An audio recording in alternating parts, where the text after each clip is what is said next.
Imaginemos por un momento que estamos a finales del siglo XIX. Queremos iluminar una sola habitación de la casa con una de esas nuevas y revolucionarias bombillas eléctricas. Pero hay un problema gigantesco. Sí, uno muy poco práctico, la verdad. Totalmente. Para encender esa pequeña bombilla, resulta que hay que construir una planta entera de carbón en el patio trasero. O sea, hay que extraer el carbón, diseñar los generadores masivos, contratar ingenieros especializados y mantener esos hornos ardiendo día y noche sin parar. Suena completamente absurdo, ¿no? Suena una locura absoluta hoy en día. Pero históricamente así es exactamente como funcionaba la adopción de la tecnología de vanguardia. Y bueno, hasta hace muy poco tiempo, así es como funcionaba la inteligencia artificial. Parecía este club sumamente exclusivo, una disciplina digamos casi hermética. Exacto, donde si querías acceder a la magia del aprendizaje automático, literalmente tenías que construir la planta eléctrica desde los cimientos. Ajá. Y hoy vemos herramientas formidables como ChatGPT o GitHub Copilot, y parece que esa magia sale de la nada, accesible para cualquiera con una simple conexión a Internet. Y de eso va precisamente nuestra exploración de hoy. Así es. La misión de este análisis a fondo no es abrumarnos con líneas de código o matemáticas complejas, para nada. Vamos a decodificar los conceptos clave del libro AI Engineering, Building Applications with Foundation Models, de Chip Huyen, para entender exactamente cómo pasamos de construir plantas de carbón a simplemente encender el interruptor. Si conectamos esto con el panorama general de la tecnología, el cambio monumental que hemos presenciado, especialmente después del año 2020, se puede resumir en una sola palabra fundamental: escala. Escala, claro. Sí, porque durante décadas, los investigadores en inteligencia artificial estuvieron encadenados por la falta de capacidad de procesamiento y la escasez de datos estructurados. Cuando el hardware por fin permitió escalar estos modelos a tamaños sin precedentes, pues las barreras de entrada se desplomaron. Se vinieron abajo. Totalmente. O sea, ese paradigma de necesitar un equipo de 50 científicos de datos altamente pagados, solo para clasificar si un correo electrónico era spam o no spam, simplemente desapareció. La inteligencia artificial se convirtió en una infraestructura pública. Bien, vamos a desglosar esto un poco, porque para aterrizar esa idea de la infraestructura pública, la analogía de la planta eléctrica que mencionamos encaja a la perfección. A ver. En el mundo del aprendizaje automático tradicional, el machine learning clásico, las empresas tenían que recopilar sus propios datos, programar algoritmos súper complejos de la nada y entrenar modelos computacionales durante meses solo para predecir algo simple, como si un cliente iba a cancelar una suscripción o no. Un esfuerzo titánico para un resultado muy específico. Exactamente. Y hoy simplemente se conectan a la red eléctrica pública a través de lo que llamamos IA como servicio. Usan una interfaz de programación, una API, y de repente tienen el poder de un modelo que costó decenas de millones de dólares construir. Es un atajo impresionante. Pero para entender cómo llegamos a poder conectarnos a la red así de fácil, tenemos que mirar la mecánica interna. O sea, ¿cómo aprenden estas máquinas a devorar y procesar información a una escala tan masiva sin llevar a la bancarrota absoluta a las empresas que las diseñan? Bueno, la respuesta empieza con la forma anatómica en que los modelos, digamos, leen la información. Porque no leen el lenguaje como los seres humanos, letra por letra o palabra por palabra. Leen en tokens. Tokens. Sí, un token es la unidad estadística básica de información. A veces coincide con una palabra corta, pero muy a menudo es solo un fragmento, una sílaba o un conjunto de letras que aparecen juntas frecuentemente en un idioma. De hecho, el libro de Chip Huyen usa el modelo GPT-4 para ilustrar esto de una forma brillante. Si tomamos una frase en inglés como I can't wait to build AI applications, el modelo no percibe la palabra can't como un solo bloque sólido. Claro, la rompe. Exacto, la divide en dos tokens completamente distintos. Por un lado, can, y por otro lado, el apóstrofe con la T. Es una forma de deconstruir el lenguaje no por su gramática, sino por la probabilidad matemática de que ciertas letras viajen juntas. Es fascinante. Y para tener una métrica mental clara sobre esto, para quienes nos escuchan, 100 tokens equivalen aproximadamente a unas 75 palabras en inglés. Ok, 100 tokens, 75 palabras. Así es. Pero el verdadero salto evolutivo no está en cómo fragmentan el texto, sino en cómo adquieren el conocimiento. Pensemos en la década de los 2010. El mayor triunfo técnico de la IA fue el aprendizaje supervisado. Claro, arquitecturas como AlexNet. Exacto, que fueron entrenadas con una base de datos gigantesca llamada ImageNet. Pero para que ese sistema funcionara y reconociera objetos, miles de seres humanos tuvieron que sentarse frente a monitores y etiquetar manualmente millones de imágenes. ¡Qué locura! Escribir, literalmente, esto es un perro, esto es un camión, esto es un semáforo. Es un proceso operativo carísimo y de una lentitud extrema. O sea, sería financieramente inviable llevar eso al límite.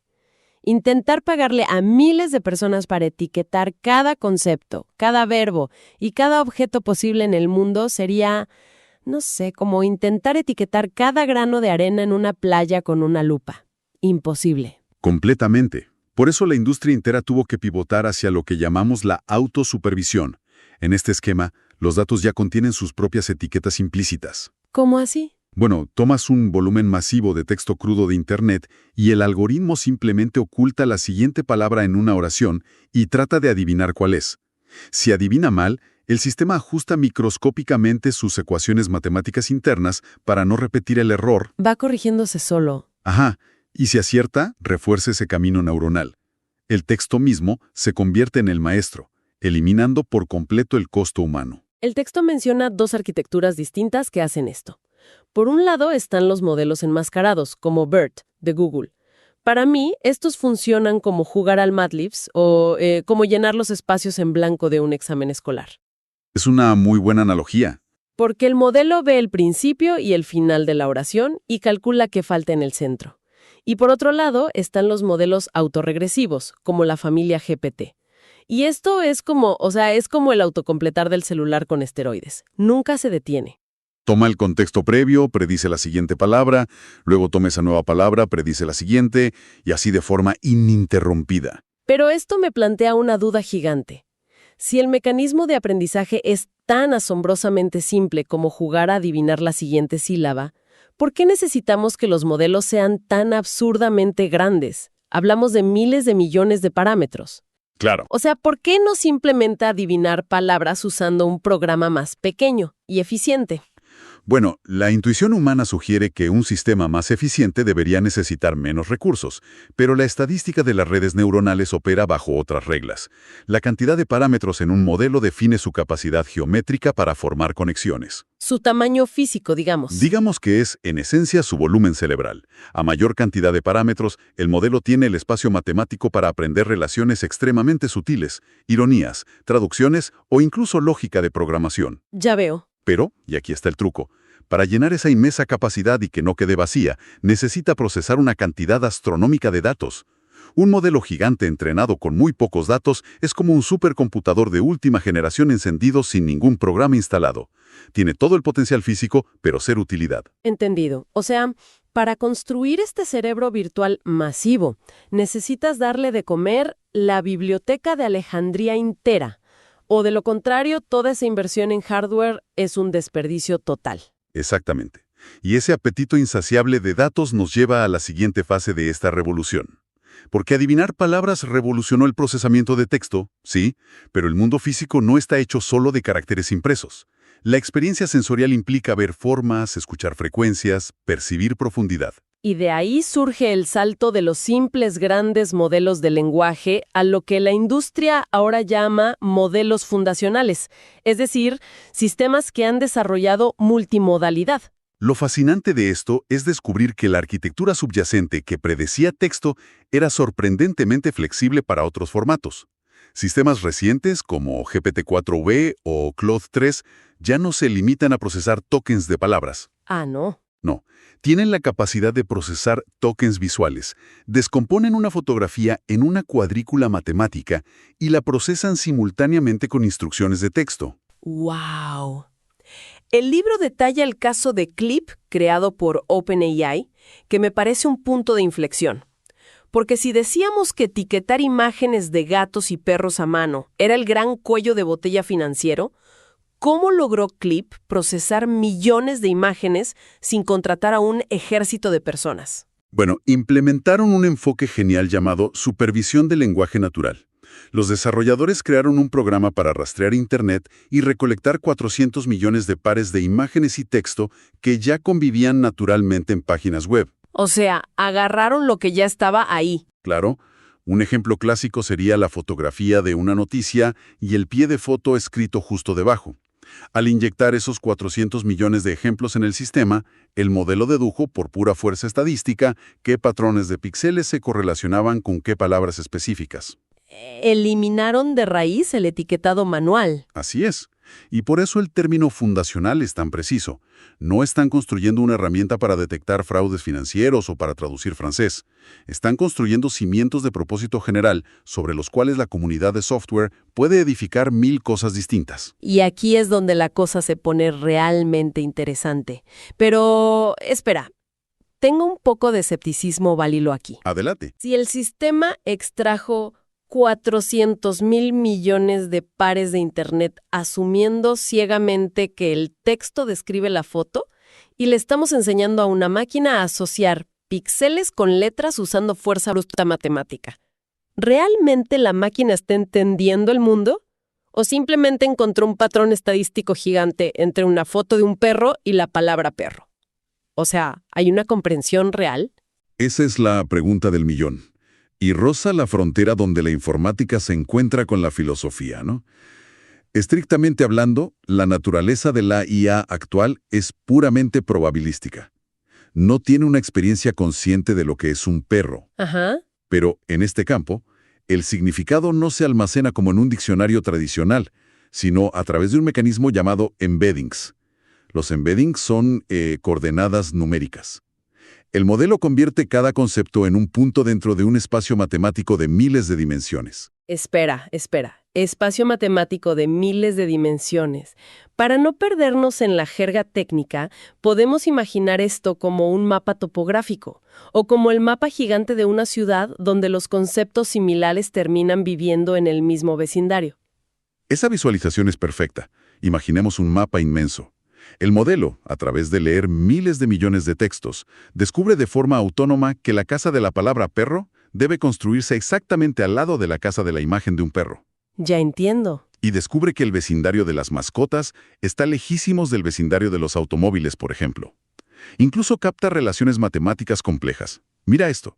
Si tomas la coordenada de la palabra rey, le restas la distancia de la palabra hombre y le sumas mujer, el sistema te lleva a la coordenada exacta de la palabra reina. ¡Qué locura! Así que, sin tener conciencia viva, la manera en que agrupa y calcula distancias imita de forma asombrosa cómo los humanos estructuramos la lógica y la semántica. Bueno, si la estructura de estos modelos fundacionales es tan masiva y cuesta decenas de millones de dólares crear ese mapa gigantesco, el trabajo del programador promedio tiene que haber mutado drásticamente. Nadie en el garaje de su casa está construyendo un modelo fundacional hoy en día. Ni de broma. El cambio ha provocado el nacimiento de una disciplina completamente nueva, la ingeniería de inteligencia artificial. En la era clásica del machine learning, el flujo era lineal y supermatemático.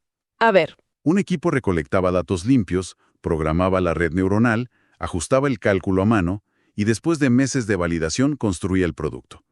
Hoy, en la ingeniería de IA actual, la flecha del tiempo se invirtió por completo. O sea, el flujo va al revés. Exacto. Construyes el producto el primer día. Diseñas la interfaz, conectas la aplicación al modelo fundacional mediante una API externa y lanzas el servicio. Luego, observas rigurosamente cómo interactúan los usuarios, recolectas esos datos de uso y los usas para adaptar y pulir la conexión con el modelo. Ya veo. Ya no eres el ingeniero que diseña el motor del carro, eres el piloto que optimiza cómo conducir ese vehículo en una pista específica. Volviendo a usar una metáfora arquitectónica, la ingeniería clásica era como tener que fabricar tus propios ladrillos. Tenías que ir a la montaña, extraer la arcilla, fundir el acero, mezclar toneladas de cemento antes de poder vivir en una casa. Muchísimo trabajo previo. Exacto. Pero la ingeniería de IA de hoy es como comprar una mansión prefabricada increíblemente sofisticada. Tu trabajo ya no es levantar los muros estructurales o hacer los ladrillos. Tu trabajo es la decoración de interiores, elegir los muebles, adaptar los espacios, definir cómo se vive dentro de esa casa. Me encanta esa metáfora. Y esa necesidad de decorar y adaptar la casa prefabricada está detonando un ecosistema gigante de herramientas de código abierto. Bibliotecas como LangChain, AutoGPT o Llama están creciendo en adopción en plataformas como GitHub más rápido que tecnologías históricas como React o el mismo Bitcoin. Increíble.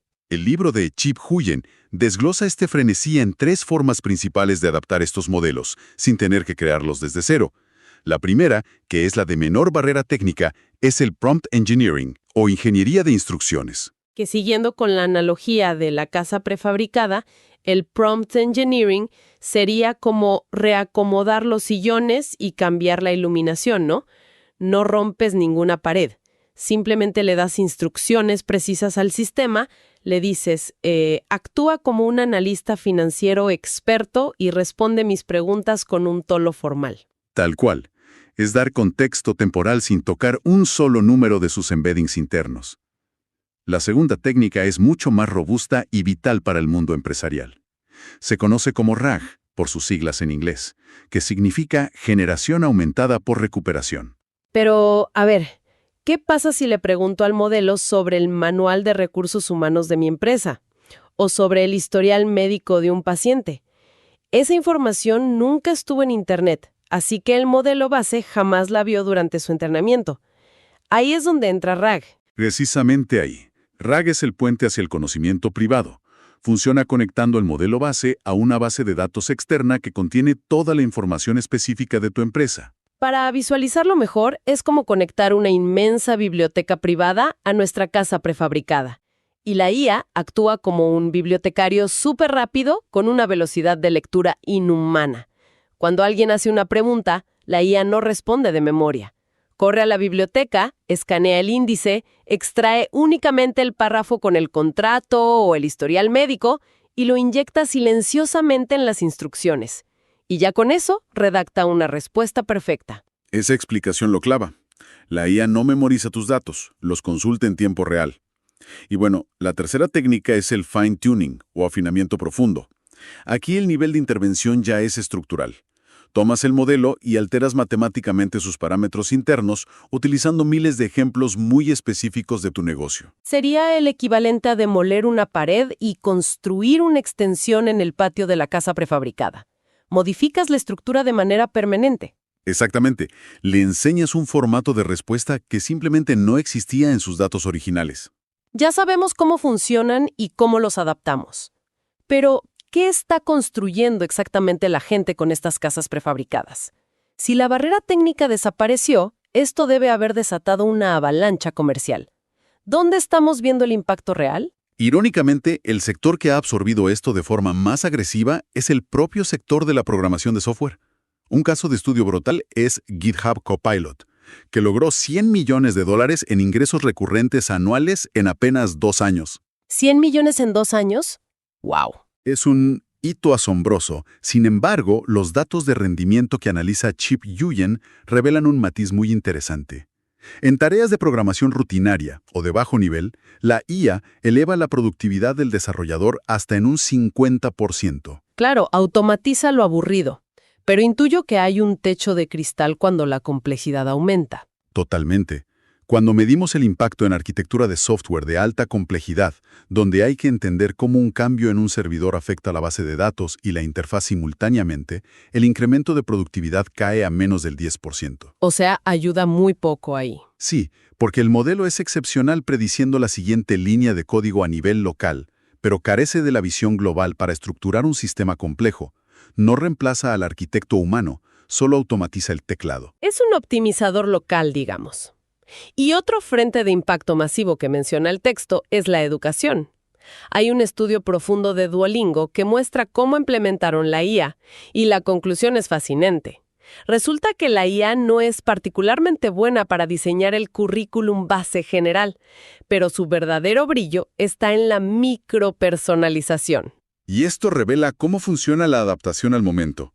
La IA toma un concepto estático, como aprender el tiempo pasado en francés, y en lugar de darle el mismo ejemplo a todos, lo modifica según los intereses del estudiante.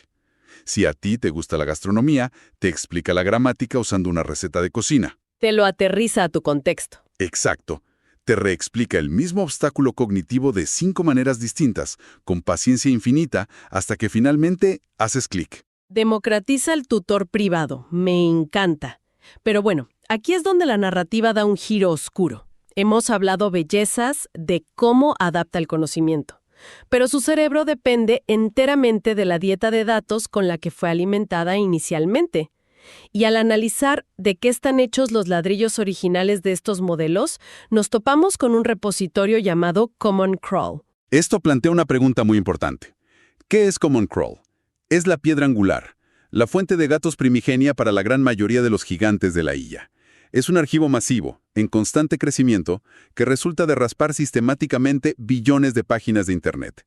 Básicamente, es la humanidad entera digitalizada. O sea, el Internet crudo, sin editores, sin filtros morales, sin revisión de datos. Y esa ausencia de filtros es el origen de las mayores vulnerabilidades. Common Crawl absorbe maravillas literarias y artículos científicos, claro, pero con la misma voracidad ingiere millones de páginas de noticias falsas, propaganda política, toxicidad y teorías de conspiración. Todo entra a la licuadora. Todo entra sin jerarquía al entrenamiento. Pero aún más alarmante es la profunda desigualdad lingüística de estos datos. El libro da una estadística que parece casi un error tipográfico por lo desproporcionada que es.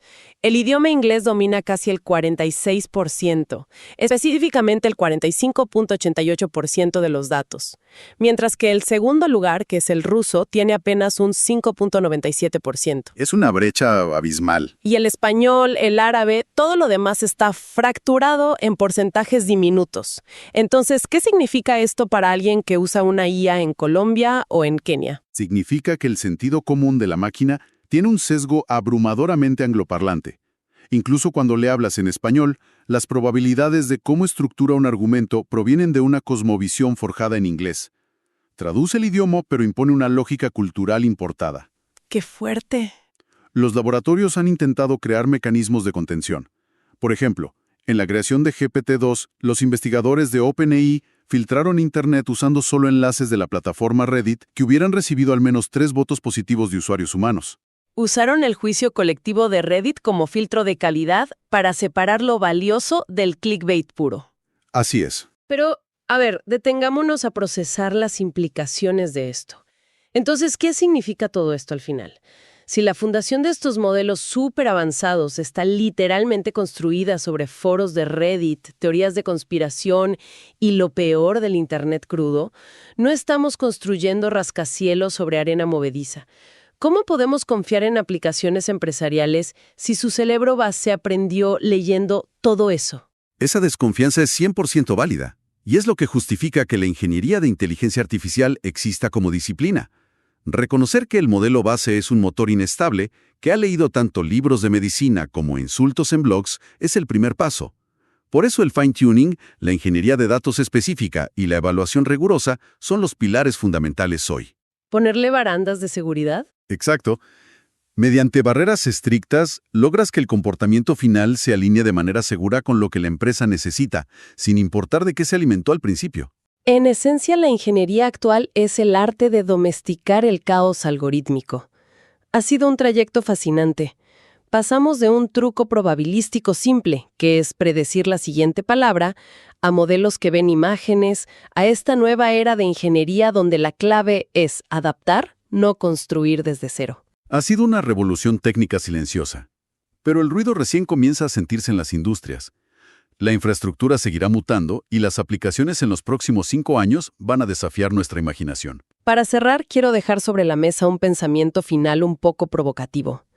El texto menciona brevemente que la IA es tan buena escribiendo textos optimizados para buscadores que el Internet se está llenando de artículos generados por IA, granjas de contenido basura. Sí, estamos inundados de texto sintético. Entonces, si los modelos actuales se volvieron tan inteligentes aprendiendo de textos escritos por humanos reales, ¿qué va a pasar con la próxima generación de inteligencia artificial que, inevitablemente, tendrá que entrenarse tragando el Internet entero? Pero un Internet que ahora estará lleno del propio texto sintético y repetitivo que la IA actual está vomitando masivamente cada día. ¿Colapsará la IA sobre su propio eco? Es un bucle de retroalimentación muy peligroso. Las máquinas aprendiendo a invitar a otras máquinas. Exactamente. Regresando a la metáfora de la red eléctrica, estamos fascinados apretando el interruptor para iluminar la sala, pero quizá hemos olvidado inspeccionar rigurosamente qué estamos arrojando dentro de los inmensos hornos de la planta de energía. Y con esta inquietante reflexión, llegamos al final de nuestro análisis de hoy. ¡Hasta la próxima!